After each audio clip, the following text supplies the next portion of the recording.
I was lying awake the other day thinking about shoes, and my thoughts drifted over to shoes in a historical context. And I was thinking that something we don't often appreciate in today's modern society is that modern shoes are really, really, really good.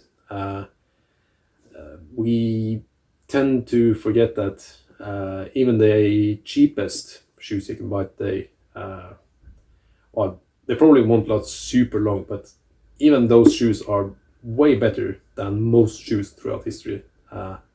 And basically, that's the main point I'm making. Modern shoes are really, really, really good.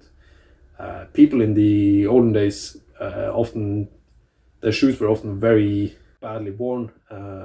Children didn't often have the chance to get the shoe sizes as they grew, so they would often have very too tight shoes. It's just something we don't appreciate as much today. And these are a pair of British World War II army boots. These are a reproduction, but they're made to the exact specs as they would have been back then. And these are beautifully crafted boots. These are probably the best made boots I have in my collection. And even I recognize that these are not as good as some of my modern shoes, at least as far as day-to-day walking, whatever, on hard surfaces, on soft surfaces, and so on. But this is what they had back in the day.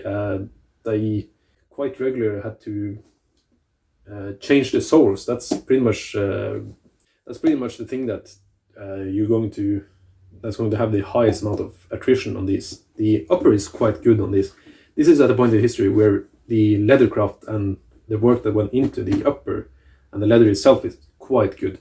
As you walk with these, and these soles will be destroyed after a while.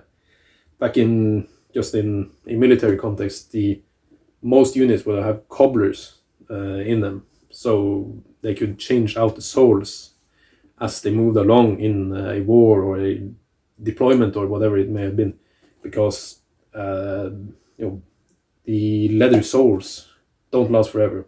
They are actually fairly comfortable to walk on, in my opinion, especially on soft surfaces. These are superb, but they won't last long.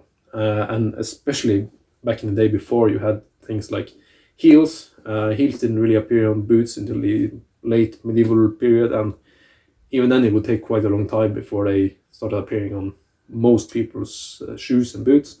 And even then, most people didn't have iron fittings on the backs, or these things on the back of their heels, because these are made to prolong the life of the boot. And the same with the hobnails. These hobnails actually help a lot with the longevity of the sole. But most people in most of history just had bare leather soles, and they will wear out quite quickly. But it does have to be said that old people, or people in the olden days, so to say, they mostly worked on soft surfaces. Even in medieval towns, you would not have the cobbled streets. You will have just dirt roads or whatever. So having heels to kind of help with the longevity of the boot wasn't really that big of an issue. Of course, heels help in that as well. But I think I made my point. But some interesting things about boots in the olden days is that we think of nicely fitted boots like these that kind of, when you're wearing socks, they just kind of slide in and fit very nice. But back in the old days, it was quite often the common way to.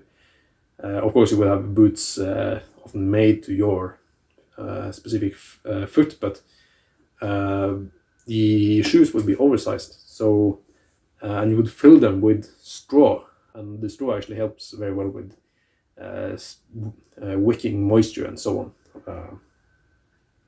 So really, that's what I have to say. Thank you for watching. Bye.